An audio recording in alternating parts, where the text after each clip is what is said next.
আমার মতন করে সেট দিয়ে নিলাম, আপনারা আপনাদের মতন সেট দিতে পারেন। এবার এইভাবে বানালে আর দোকান থেকে কিনবেনই না, শেষ পর্যন্ত না দেখলে মিস করবেন কিন্তু। বরফি আকারে আমি সেট দিয়েছি, বরফির আকার।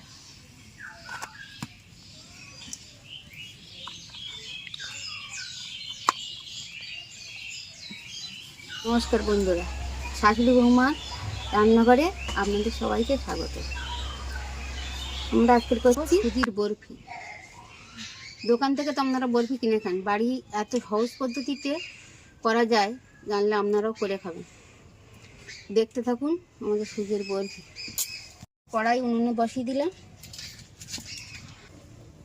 কড়াইতে দিলাম 2 চামচ ঘি,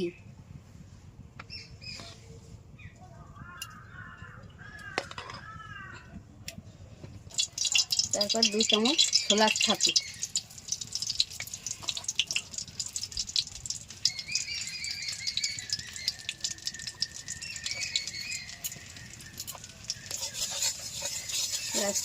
ওর মধ্যে দিলাম আমরা 1 বাটি পরিমাণ সুজি। সুজিগুলো নাড়তে থাকতে হবে যাতে লাল না হয়ে যায়, খুব সামান্য জাল দিয়ে নাড়তেই থাকতে হবে।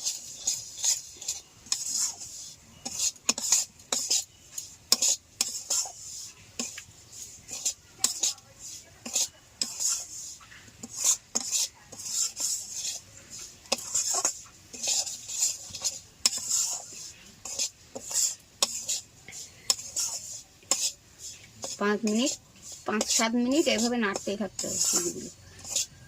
উনুন থেকে নামিয়ে নিলাম সুজি ভেজে, তার মধ্যেই আমুল দুধ দিয়ে দিলাম। আমি এই গরম গরম অবস্থা নামিয়েই দিতে হবে দুধটা।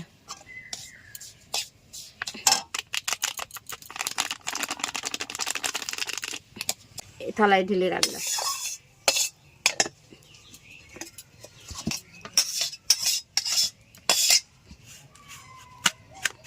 চিনি শিরা করার জন্য আমরা 1 বাটি চিনি নিলাম।